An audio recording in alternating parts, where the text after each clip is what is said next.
Hello, I'm Jim Morris. I'm a founding partner of Transformer Insights, and I'm here with the IoT M2M Council at CES 2024.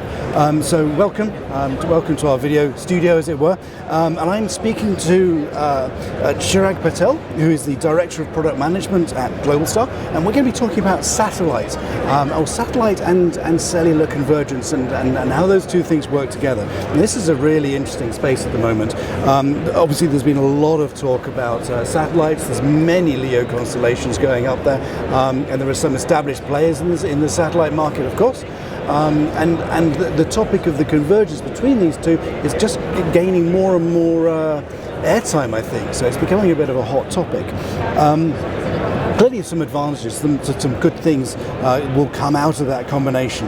But how are you coming from the satellite side? How's Globalstar Preparing for that convergence? That's a great point and topic, right? 2023 had been all about NTN and satellite.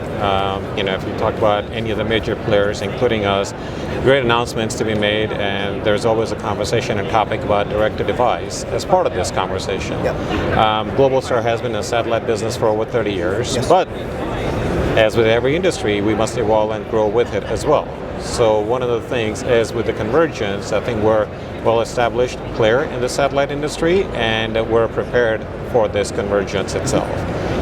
The biggest thing as we think about it, right, there's a couple aspects of the satellite convergence that's required.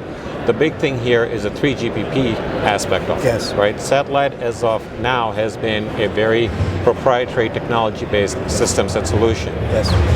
Integrating with the 3GPP technology. Now, if you look at the 3GPP spec release 18, 17, 18, and beyond, they're including this NTN convergence as part of it.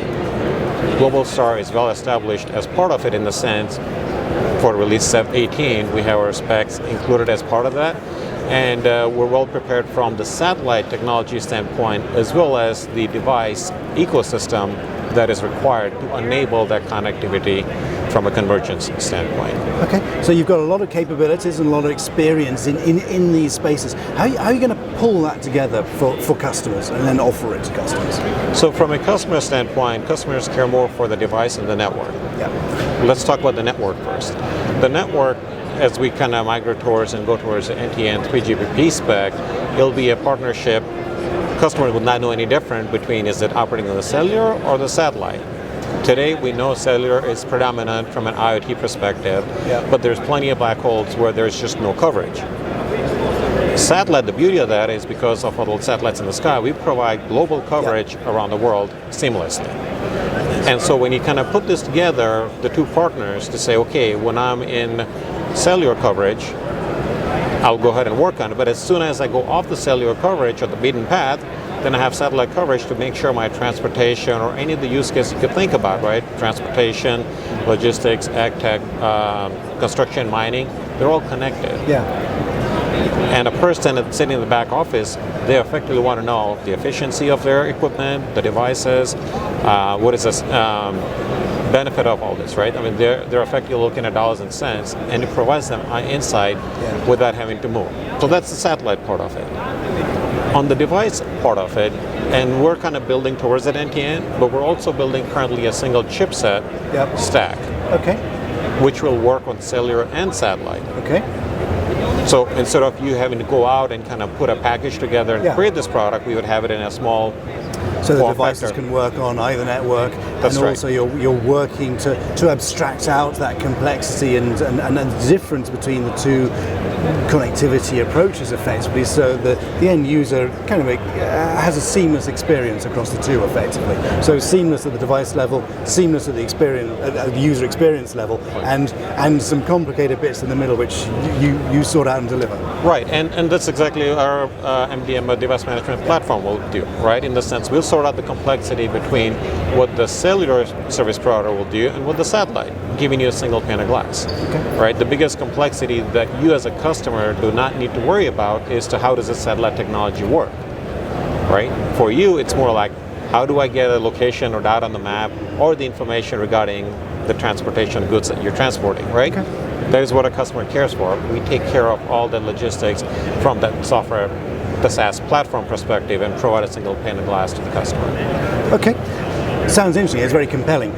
Now, who is it in particular that might benefit from this? I mean, which verticals, which use cases? Let's just kind of start with the biggest user of cellular and satellite technology today is transportation. Right? We have plenty of goods transported all across the world, in a global world economy and everything else. The challenge that the current transportation industry has is trying to create connectivity on the cellular scale between different carriers and different regions. Yes. What satellite provides is seamless coverage and connectivity globally, right? So transportation is obviously going to be that number one use case, and they'll benefit tremendously from it. The other one, fast and upcoming and growing, is agtech. Agriculture, as you kind of look at it, it is obviously off the beaten path. It is in remote areas where there is really not much of a cellular connectivity itself. That's where satellite comes in and plays a bigger role as well. And we're not just talking about agriculture, right? Like agriculture, livestock, cattle monitoring, everything that you could think about.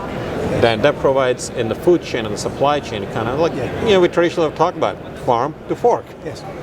It provides a continuous coverage from where that cattle has been, where that farm or food has been, right? Temperature that is kept along that transportation chain, and then to the fork.